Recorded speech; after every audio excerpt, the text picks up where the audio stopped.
Welcome to Talk with History. I'm your host, Scott, here with my wife and historian, Jenn. Hello. On this podcast, we give you insights to our history-inspired world travels, YouTube channel journey, and examine history through deeper conversations with the curious, the explorers, and the history lovers out there. Walk, children. Walk, children. Today's episode is a special one.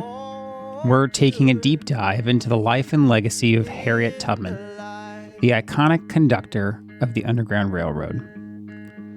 We're heading straight to the source.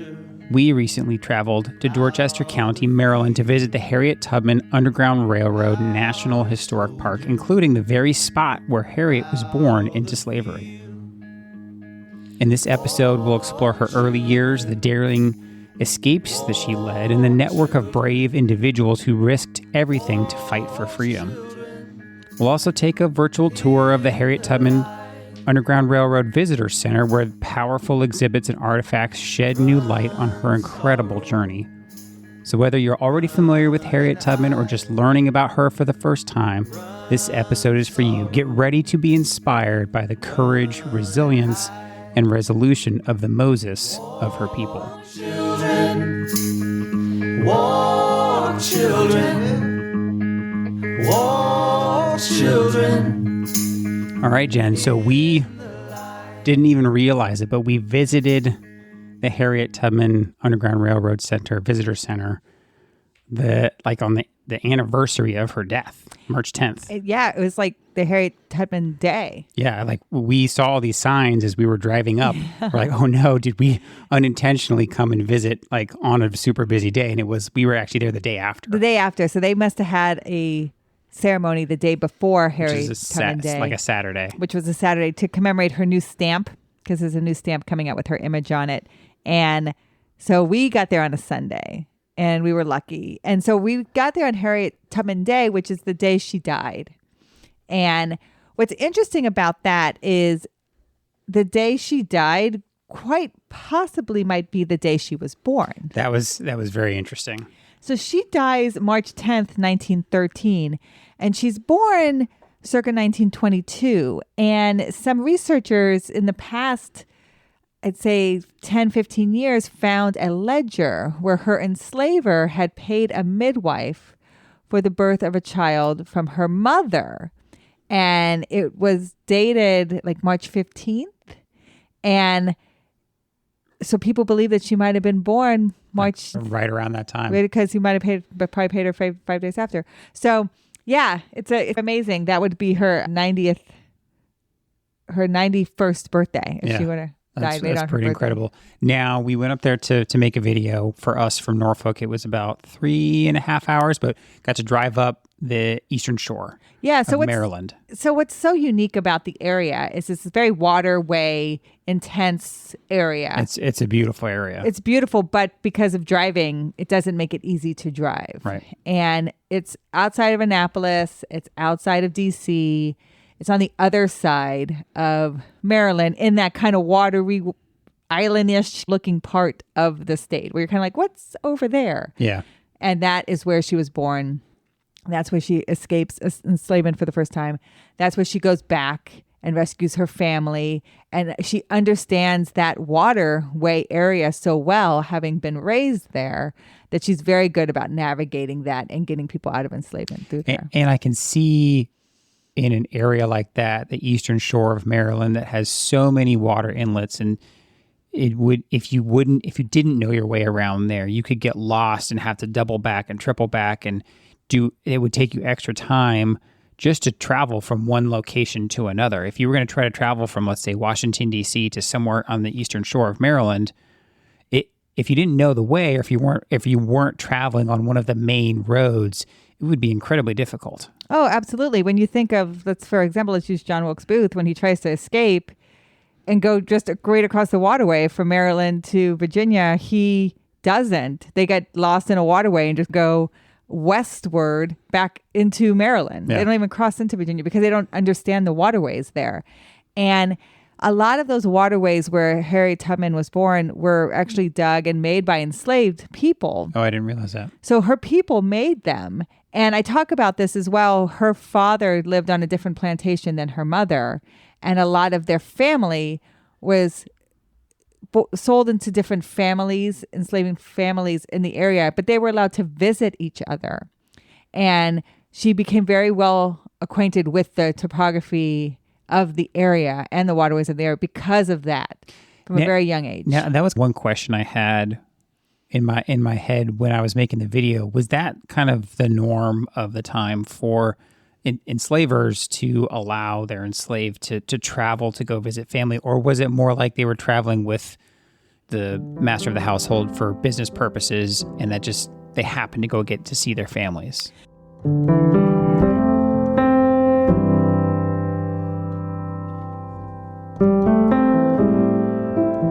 Depends, right? Depends on how close the enslaver, the overseer, holds tight to their people. Yeah. What kind of happens, and what I've learned doing my research, is a lot of enslaved are sold out to other plantations, especially during working season, because you need more hands than you actually have to do certain things. So you help each other out. Okay. And my slaves will come plant your land, and then your slaves come plant my land, and those slaves will go plant this land. So that's a little bit of how that works. So that's more how that worked. Okay. Plus, what I've also seen is on when crops weren't in the ground and you could get a certificate of travel. Remember that happened with that lynching site that I investigated? Right. That was during January because there would be no crops in the ground, wintertime. So sometimes you might get a travel certificate to go see your family if it was close by. And sometimes enslavers did that because it kept you satisfied. It kept you staying in your confinement. It kept you not trying to run away. Plus, family also tethers you to the area.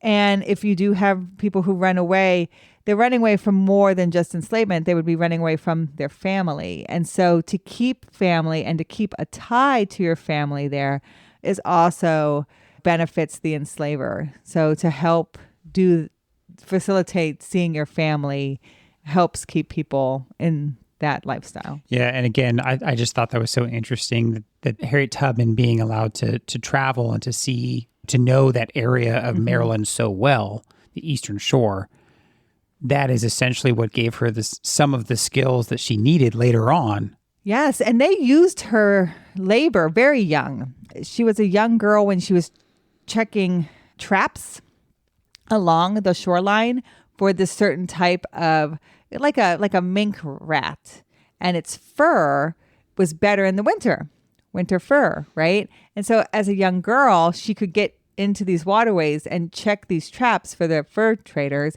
and it was very hard labor for a child, but because she's enslaved, they use her labor to do that. So it's another way that she gained an understanding of all of these waterways because she's checking these traps as a young girl. So one of these horrible things that she has to do as a young child, being enslaved, but will benefit her as a conductor on the Underground Railroad. Yeah. So now let's step back a little bit. We jumped in there because she's such an interesting character and she's done some incredible things. But so she was born in, you said 1822.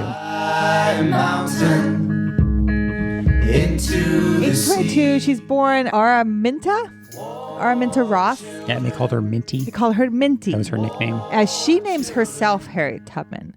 That's the name she wants to give herself because she doesn't want her enslaved name. And she's born to enslaved parents. Her mother, Harriet, who they call Rit Green, and Ben Ross. And Rit was enslaved by the Brodus family. And later her son, Edward. That's where the marker is. That's where we stop. That's where they say is the birthplace of Harriet Tubman. She's not quite born there. She's born more when you go to the visitor center and you cross the bridge to go see the marker. She's born more where that bridge area is, where the waterway is. But that's where her marker is. Harriet Tubman thought her birth year was 1825 and her death certificate lists 1815. Her gravestone lists 1820. But again, historians have found 1822 in the ledger. In the records. Yeah, in the record. That was found in 2004. The visitor center is amazing. It's free. It's run by the National Park Service. We had got there in on a Sunday in March, which is Women's History Month. So it was great to go there at that time. But I just want people to know it's closed on Mondays. Oh, okay. So it's only open Tuesday through Sunday. So if you're listening to this, it's closed on Mondays. Don't be like me going to Dr. Mudd's house and coming to a locked gate. And definitely don't drive there if you're too low on gas. Yeah. You make sure you get gas a decent ways before you get there, because Eastern Shore, it's great. There's plenty of kind of services on the drive out there, but it's not the 95 go between Richmond and DC. It's expensive. It's a little more expensive, and those gas stations get a little bit more spread out. Yes. And then when you're driving around, like when we were driving around from the visitor center over to the marker, you're just driving some side country roads. Yeah, exactly. It's open 10 a.m. to 4 p.m. and the address is 4068 Golden Hill Road in Church Creek, Maryland. So you're in that, like you said, rural Maryland area. And the National Park Visitor Center, it's a really great facility. It has a great movie that you can watch there. It really talks you through her life, has a lot of things that kind of show you what built her and changed her life, and it shows you more kind of hands-on exhibits. But it was really a neat place to go, especially for our children I think it's safe for kids. I'm safe. I mean, it's not too much for them. Oh, yeah. It's super kid-friendly. Yeah, super right? kid-friendly. And even one of the things that I actually really appreciated, because they go a lot of kind of explaining her family history and kind of all her family figures, but they weren't afraid to emphasize her youth when she got injured, when she got hit in the head by that weight. Yeah, so we actually go there. That was very important to me. That's another place that you can go that is there waiting for you. It's called the Bucktown Village Store, and it's at 4303 Bucktown Road in Bucktown, Maryland. Easy. You just really got to remember one word. Bucktown, because it's like Bucktown Village Store, Bucktown Road, Bucktown, Maryland. So this is the store it's really at the end of the road from where the Brodus plantation was, where her marker is. About a mile from the marker. So it's very easy to find. It's at the T in the road. It's the store right at the end of the T. And it's a little yellow store. She was there in 1835. And she was, who knows? I think she was there probably buying or purchasing things for her enslaver, and another boy had run away from his plantation, and his overseer had come into the store to get him, to catch him basically, and he was trying to grab this boy, and he threw a 2-pound weight at the boy to hit him with this 2-pound weight, and it ended up missing the boy but hitting Harriet in the head.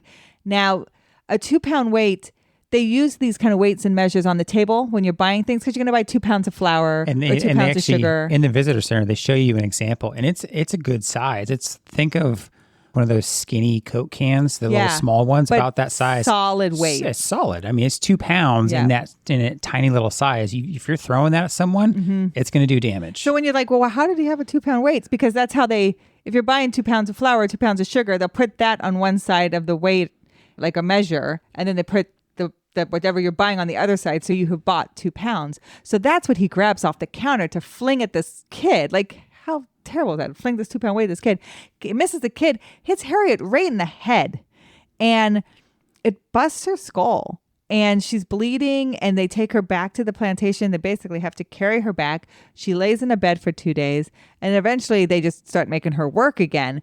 But it's that moment that she starts to have visions of God. Like, that's when she starts to hear God speaking directly to her. And you can call it what you will, whatever's happening. She is having seizures now start happening to her as well.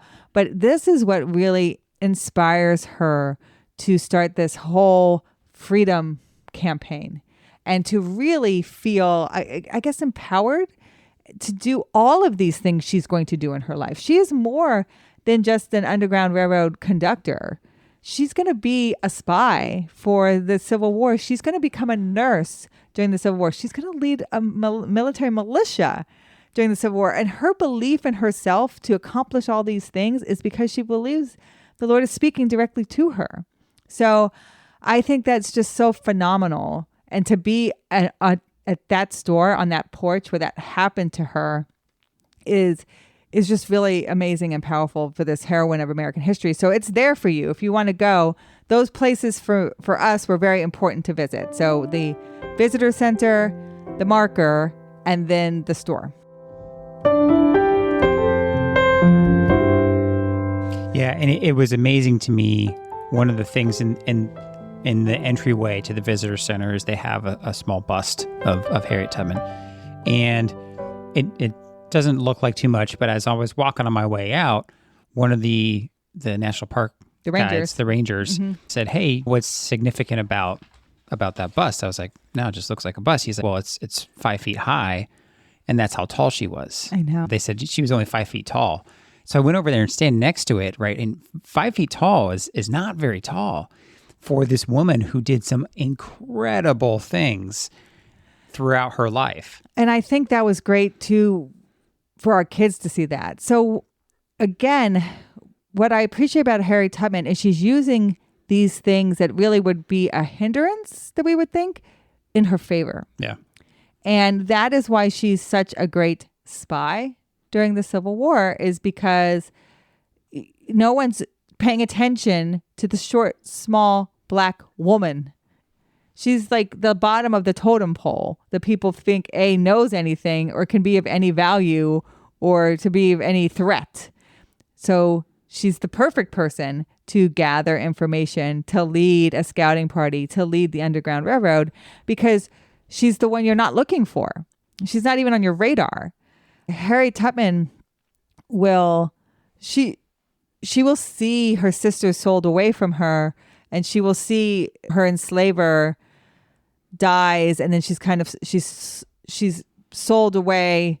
The woman becomes the owner of the plantation, and she can't afford to make ends meet, so she starts to sell her enslaved because they're... Which is some of Harriet's family. Yeah, resources, right? And so Harriet's done. Yeah. She's like, I'm done with this. So that's it. That's it. And she just walks away one day. I think that's amazing.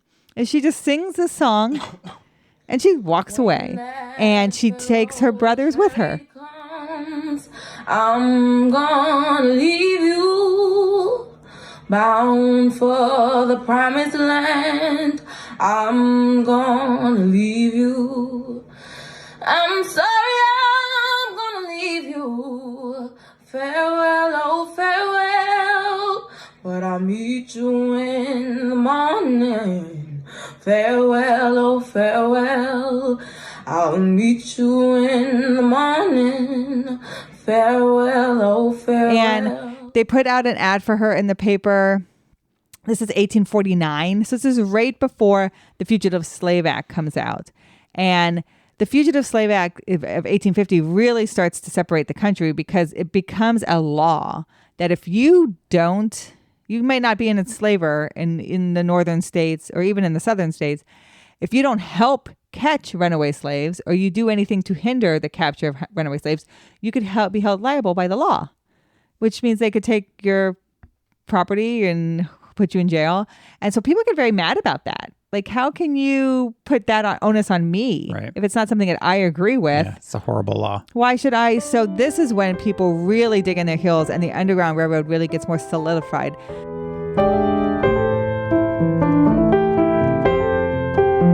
So what is the Underground Railroad? I think I try to explain it in the video, but I don't do a very good job of it. So this Underground Railroad is basically a underground network of people who help enslaved people escape. And it starts pretty early, I'd say about 1830, and probably even before that, but it gets more solidified in 1850, where it really is a network. And it's not underground, but it's underground because you can't see it. Like railroad tracks you can see. This you can't see. People just know it. People who conduct themselves know where these safe haven houses are, or these places that you can hide out, and so they can know the routes to get to them. And I've talked before, there was an Underground Railroad stop in Memphis, and its identifier was 2 trees that don't lose their leaves. And so they had 2 big magnolia trees in their front yard, and magnolias don't lose their leaves. And so even through the winter, they would have these 2 trees. So that would be a way to identify that house for the Underground Railroad in Memphis. Plus, they're on the outskirts of Memphis, and they were livestock livestock owners. So lots of smells coming from the area would keep people away. So that was a perfect stop for the Underground Railroad. Most of the time, Underground Railroad would also have, think of Anne Frank hiding away during the Holocaust, hidden bookcases, hidden basements, hidden rooms where if somebody was to come and say, I saw black enslaved running by here, can we search your house? Sure, because you have them hidden away in a secret room. And so that was also very well known with the Underground Railroad, was these secret rooms and places that people could be in the house and collect resources, rest as they make their way. And most enslaved are making their way into the northern states, but with the Fugitive Slave Act, it didn't stop enslavers from coming for you in those northern states. So some of them went even further on into Canada. Yeah, and I thought it was neat. Again, the Visitor Center does a really good job of kind of showing the whole span of early Harriet Tubman through the Civil War and the Underground Railroad, and then after the Civil War and a bit of her later life, but showing the maps and some of the known paths of the Underground Railroad were pretty expansive, and going to the big cities and then making a little bit more of a beeline for north up into Canada. Yes. So it says here that she escaped for the first time September 17th, 1849. If she's born 1822, she's 27 years old when she's making her first escape. And then she comes back a couple more times to get the rest of her family, 70 members in all.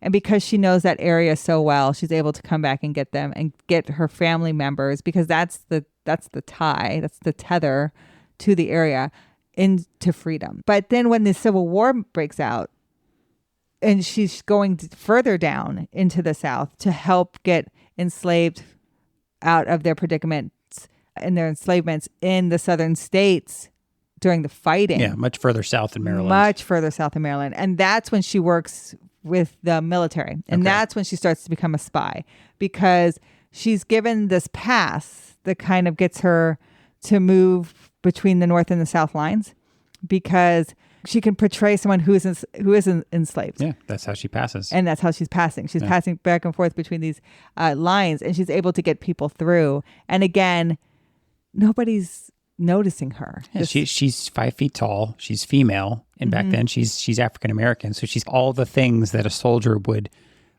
basically immediately dismiss. Yes. So from 1851 to 1862, she returned repeatedly to Maryland, again rescuing some 70 slaves in about 13 different expeditions.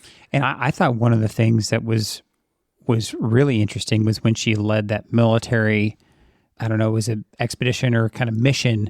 And I mean, they set free hundreds of people and dismantled Confederate this, that, and the other, and took down some plantations. I mean, she helped lead a pretty serious military effort.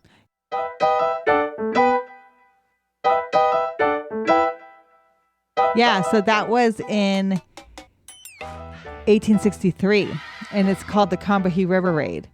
So she used her knowledge of covert travel around the Port Royal area of South Carolina, and she was down in that area, and she guided 3 steamboats with black soldiers under Montgomery's command past the mines on the Combahee River to assault several plantations. Once ashore, the Union troops set fire to the plantations, destroying their infrastructure. And forewarned by the raid by Tubman's spy network, enslaved people throughout the area heard the steamboat whistles and understood they were being liberated. So she had made sure they knew what was going to happen before it happened. And then she came down there and led these men of I think it was the 15th South Carolina, and then to show them where to go. And then she helped liberate those people out of there. So she watched as those fleeing slavery stampeded towards the boats. She later described the scene as some kind of chaos, but as the Confederate troops raced to the scene, the steamboats took off with more than 750 formerly enslaved people. That's amazing. It's amazing. What she did was really groundbreaking. And more than 100 of those newly free men, black men, joined the Union Army. Yeah, I saw that. Yeah, you mentioned that. I don't know if that made the video cut, but you said that, I mean, they escaped and then they joined right back up to start fighting. They joined right back up to fight. That's incredible. This is mid-war, right? This is June 1863. And reports of her involvement in the raid led to people calling her General Tubman. Oh, really? And I think John Brown had called her that previously, so people joined in on that. But she's widely regarded as the first woman to lead U.S. troops in an armed assault.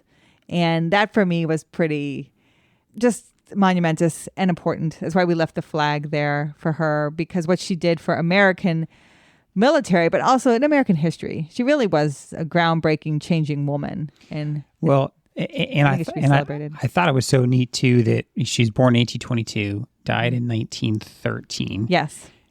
And that's quite we've talked about a couple of historical figures that have been born in that similar era, and talk about a period of true drastic change over the course of 90 years, right? Think about after the turn of the century, right? We're looking at World's Fairs now, and we're looking at she was at the front end of the suffrage movement, right? When she was in her much later years. Yes. Think about where she came from and as she passed where the country was. Yeah. I mean, she really did take her agency upon herself and change her life. And in the interim, she changed anyone's life she really came in contact with as well.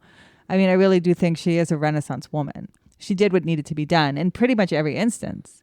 She conducted an Underground Railroad that needed to be done, spy for the Civil War that needed to be done. She led a militia because that's what needed to be done.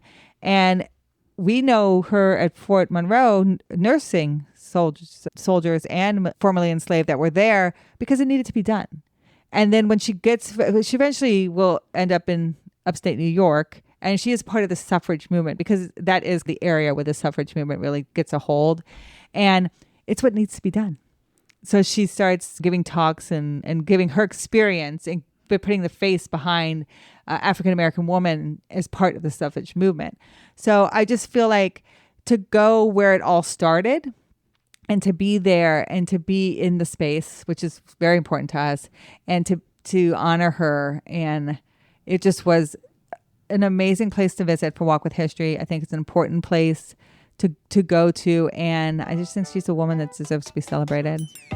Yeah, and if you are in the greater D.C., Baltimore, Maryland, kind of Northern Virginia area, we made a specific effort to drive almost 4 hours to get there, and it was worth every minute on the road. It was absolutely worth it.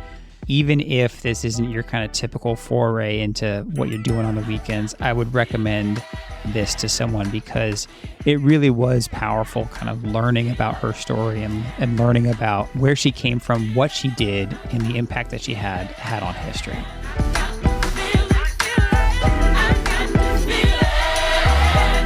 Well, folks, that brings us to the end of our journey through the life and legacy of Harriet Tubman. I hope you found it as inspiring as we did. Standing in Harriet's birthplace and exploring the museum truly emphasized the incredible strength and bravery it took for her to fight for freedom, not just for herself, but for countless others. Her story is a powerful reminder that even in the face of immense adversity, the human spirit can persevere.